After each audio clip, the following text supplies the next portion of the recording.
I'm Andy Pilgrim with Automobile. Welcome to another edition of Pro Racers Take.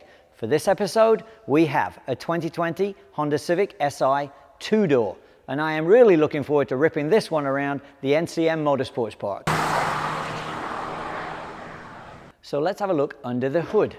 All right, that is a fairly substantial hood. We have 1.5 litre double overhead cam turbocharged engine, and it's a good one. The first time I drove this 1.5 litre engine in a Honda was about 3 years ago in the touring model, and it was about 180 horsepower. This one, 205 horsepower and 192 pounds-feet of torque. It pulls really well, especially in third, fourth gear. Been driving this one for a couple of days now. From what I've seen so far, the brakes are completely up to the task of handling the 2,900-pound Civic.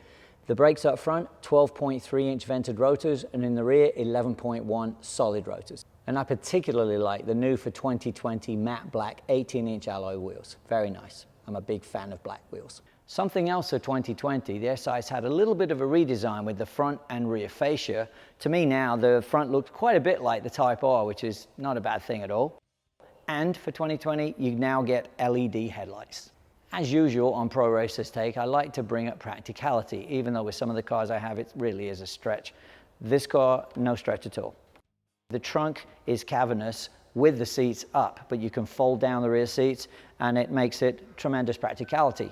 Great stuff. Even though it's not a hatch, it still has loads of room in there. We have the rear fascia, slight redesign. We have the rear wing, which doesn't really do anything, but I think it looks cool, and the center exhaust, the whole package in the back. Honda did a great job with the Si. Full disclosure on this, guys, I did own a Honda Civic Type R, which I absolutely loved, and the seats feel a lot like the Type R seats. On track, they support you, and on the street, good for long distance.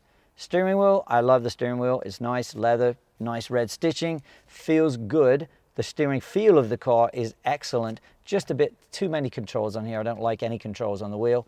And the gearbox is excellent. It's not quite as racy, solid defined as a Type R gearbox, but it's fantastic. It's a pleasure to use. And for this year, 2020, sixth gear is actually a little bit shorter, and that seems to help with top gear acceleration. And another point is storage room. This center console just has a load of room in it, and also the doors and the glove box. It's just really practical in here. One other point for 2020, things that come standard, driver assist technology. This car has the auto brake assist, lane keep assist, and also the adaptive cruise control, amongst other things. The driver assist technology is always good to have in these cars. It's a sunny but chilly day here at NCM Motorsports Park. Very much looking forward to taking the Si out on track. This one does have the HPT option, which is the high performance tire option. Should be a lot of fun.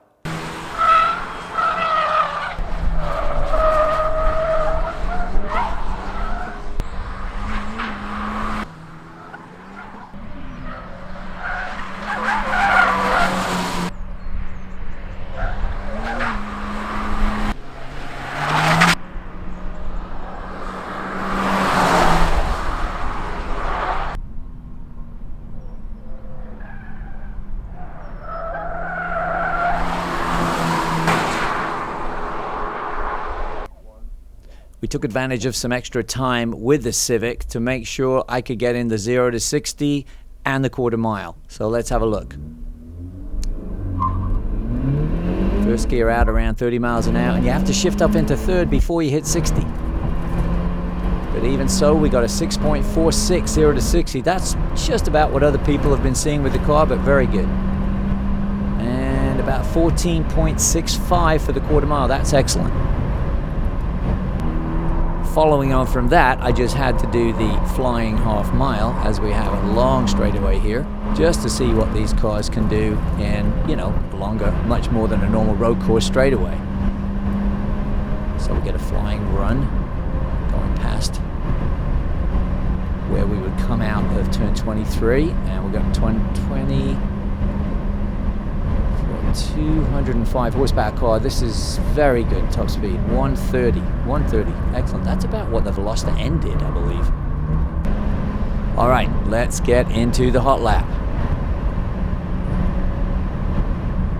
116 is excellent. The steering is superb. I mean, with any front drive car like this, you have to moderate the understeer. There's no question about it. So trying to keep it on that edge and maintain your momentum no matter what. Get off the brake, get back to power. In fact, most of the time you want to just use no brake if you can get away with it. And then use every extent of the track you can. Keep the steering wheel as open as possible. Some of the Miata races, you see guys going miles off track, way outside track limits, but I guess they've just said, you know what, we're not going to worry about it with the Miatas. Really excellent run through there. This is the HPT tire option car, the high performance tire option Civic Si. That doesn't mean it has super sticky tires, but they are not the high mileage tire that you get on if you don't have the HPT option. Just cut the inside of 7 there a little bit.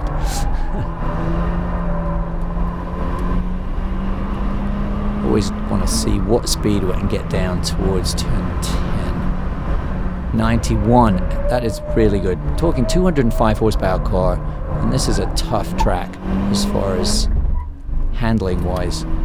It really tests the mechanical grip of any car and the suspension.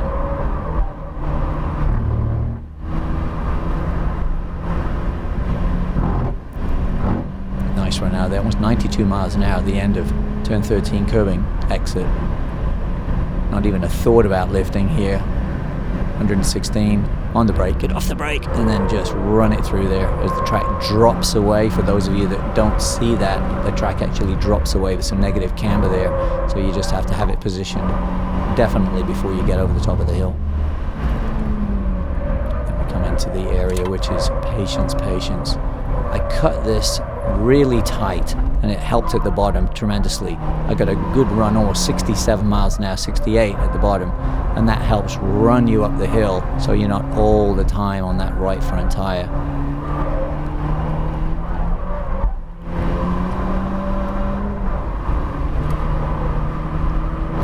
The whole object here is trying to get under the 2:30 time. The Toyota 86 just managed it. But I think the Honda's going to do better. Yep, 2 minutes 28.76. That's superb. I think that's only like a couple of tenths off the Volkswagen Rabbit edition, which is about 22 more horsepower. Excellent job by the Honda. I just got back off track with the SI and it ran a great time. There is no taking that away from it. But this car is so much more than that. It's reliable, it's practical, it's great quality at a reasonable price. This is just another great vehicle from Honda.